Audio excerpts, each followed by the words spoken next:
Hello, my beautiful friends. Welcome back to another video. Before I start, I just want to say thank you to all of you that attended my auction last night. I know it was a little chaotic, but it all worked out in the end, I hope. And I just wanted to say thank you. If you have emailed me and I haven't gotten back to you yet, please don't panic. I have had a ton of orders, so I'm going to get to you very, very shortly. And speaking of a ton of orders, your painting may take, a little bit of time to get there. I'm not talking a month, but I'm just saying I have a lot of paintings to ship out. So please be patient. Anyway, I want to get right into it today. Rainbow cells. I am going to show you how to make rainbow cells. But before I do that, I had a question about my Lily Vefe mat. This is the round one that I have on my Lazy Susan. Absolutely love it. I have a link in the description, and that link, when you click on it and you go to the site, they offer $5 off the jumbo and mega mats. Not the round ones because they're less expensive, but the jumbo and mega mats, yes. Either way, if you go, just use that link. You don't have to put a code in or anything like that. So how I clean them is, I either let the paint dry so you get these beautiful skins, and then I just peel it up in one big nice piece. And just like that, it's all done. Okay? But I think what people are wondering about are the little tiny specks. There's a couple of ways. You can take a piece of tape, and let me see here. You can take a piece of tape and go around and pick up the little pieces like that. See, they come right up. Or another thing I do, if there's a ton of them, I will wet this down with soap and water, dish soap and water. Let it sit for like 5 minutes, and then with a scraper, they come right up. So that's that. Anyway, rainbow cells. I'm going to be using this beautiful 8-inch round. These are gorgeous. I have the sides taped, the underneath taped. I will show you what they look like not taped. Here's a oval one.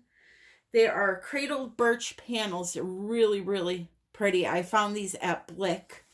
So I'm going to be using one of those, and I'm going to be using the Bloom recipe to create these rainbow cells because I like the pattern that the Bloom recipe gives, and I also am going to use some of the primary elements interferences.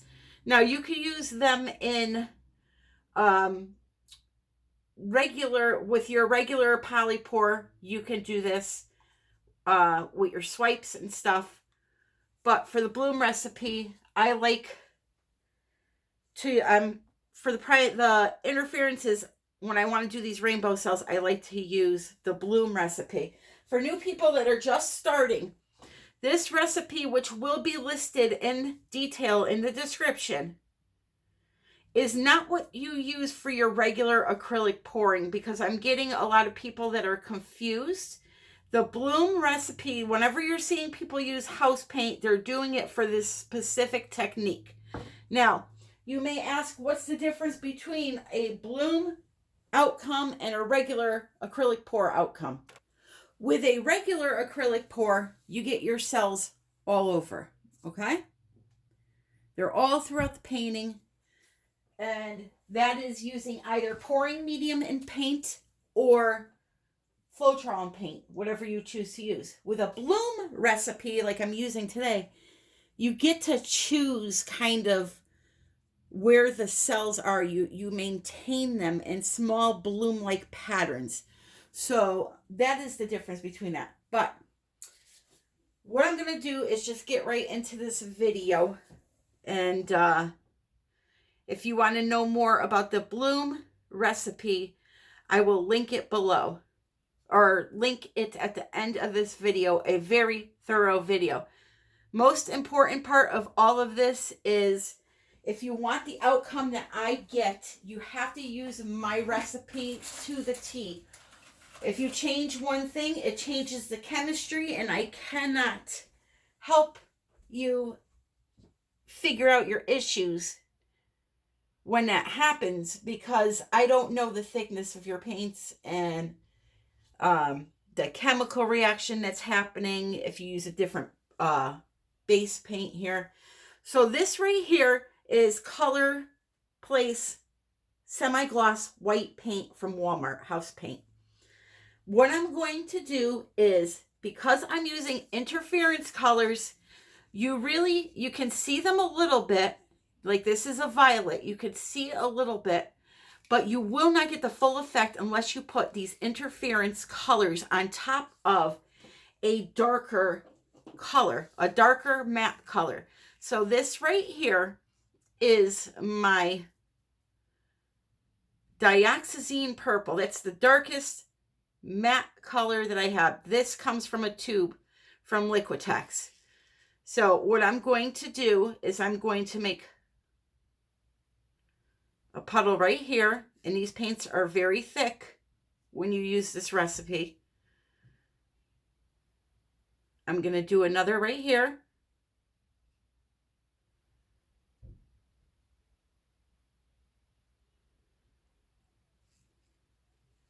Again, I don't want to do a full bloom tutorial, but I do have one. It will be linked at the end of this video.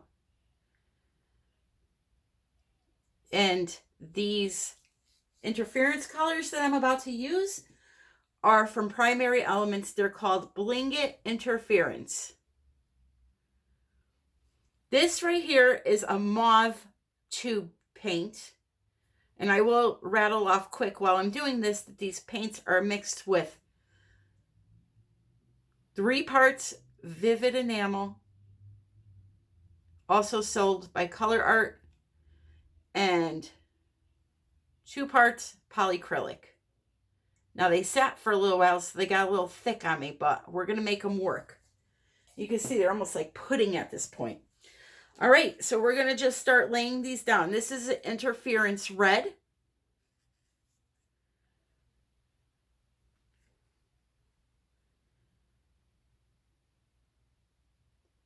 Interference colors always do better on top of dark backgrounds. And I'm also using a black cell activator, which is going to help in the end. This is blue interference. Now they may all look white to you, but in the end, you should be able to see.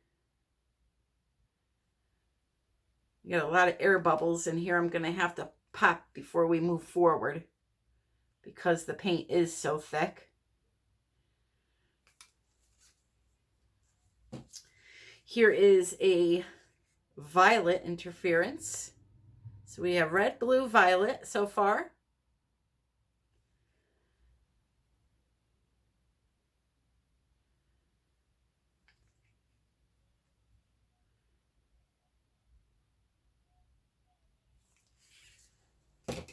The most important thing is to have all the paints the same consistency. It doesn't matter if they're thick. They just need to be the same thickness.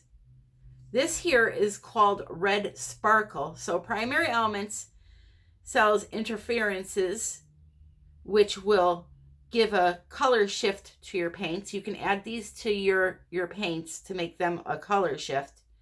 And then they also sell sparkle colors to add a glittery effect. This here is the interference green.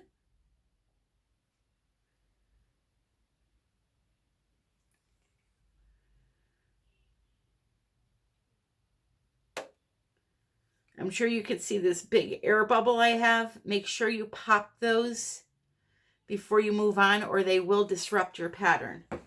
And then I have an interference gold.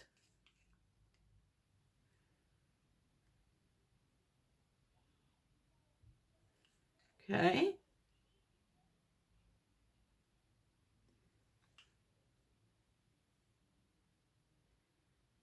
There we go. Now, my cell activator, and that term is only used with the bloom technique, is a mixture of American Floetrol and Golden brand Carbon Black medium body paint. And I will show you the consistency. What I do is I put a grape size amount in the cup of paint, and then I slowly add Floetrol until it's the same consistency as all the other paints. I'm going to put a little wad in the center of each.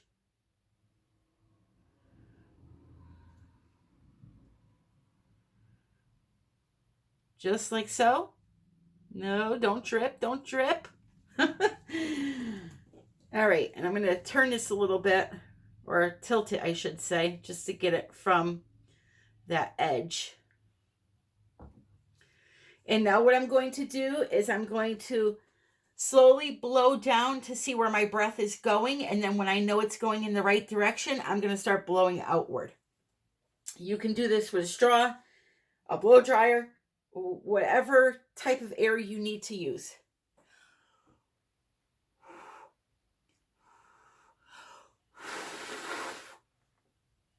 And if you don't get cells right away, don't panic. They will come.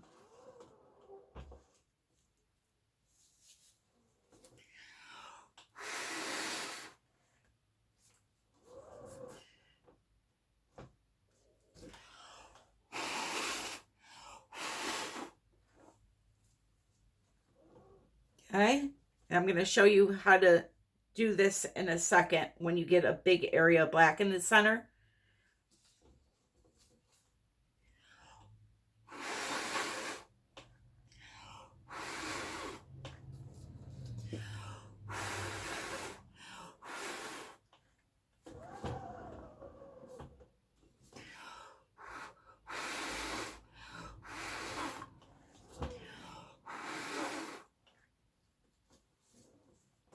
You get lightheaded. You could get lightheaded off of this. I'm getting lightheaded right now.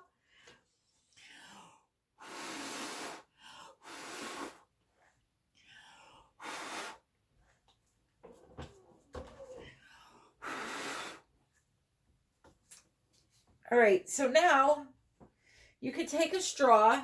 I have a metal straw I use because I reuse it over and over forever. And you can lightly blow on these black areas to get those cells activating.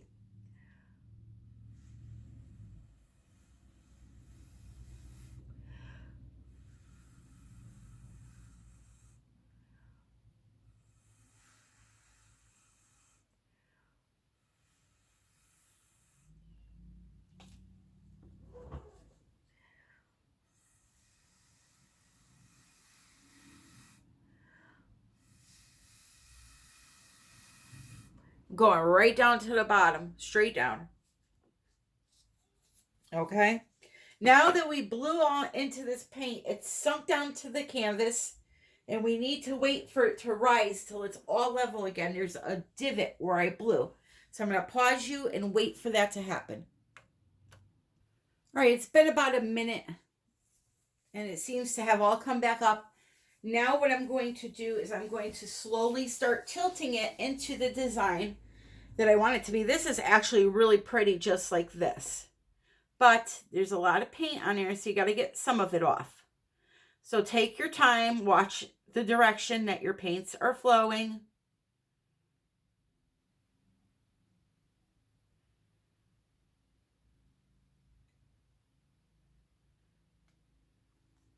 And I come back this way.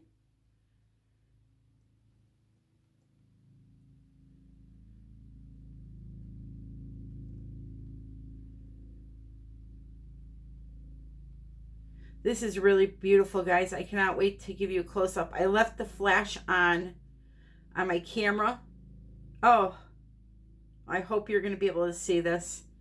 I cannot wait to resin this.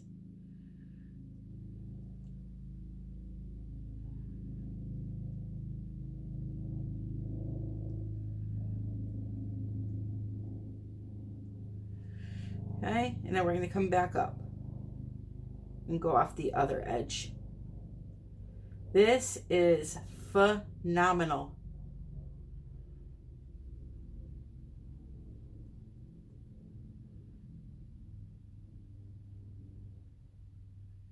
So again, this recipe is to do this technique. You can do other techniques with it, but you're going to get this type of cell pattern. And I have a lot of older videos with just regular acrylic pouring, not using this recipe. So always go back and check out my timeline, my feed, my channel, whatever we're calling it these days.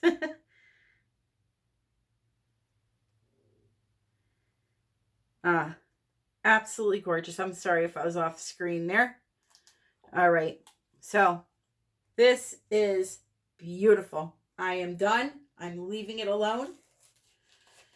I'm going to give you a close-up. And I'm going to bid you adieu so I could go back to coating paintings. All right, I have the lights off so that you will see the different interferences.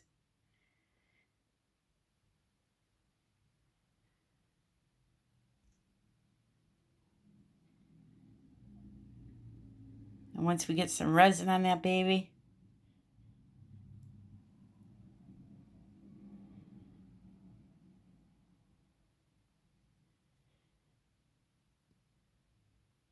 it's a rainbow of colors. So if you have any questions or comments, you could just leave them below. Again, please know that I have a lot of orders to go out, so I'm behind in my comments. I'm behind in everything, but I so appreciate everything, and I so appreciate all the people that came. I will leave the link for the interferences in the description, along with the link to Colourarte. I'm sorry, I'm just gazing at this beauty. And all the information you will need will be below. Okay, so my friends, until next time, I want to say thank you and happy pouring. Happy pouring.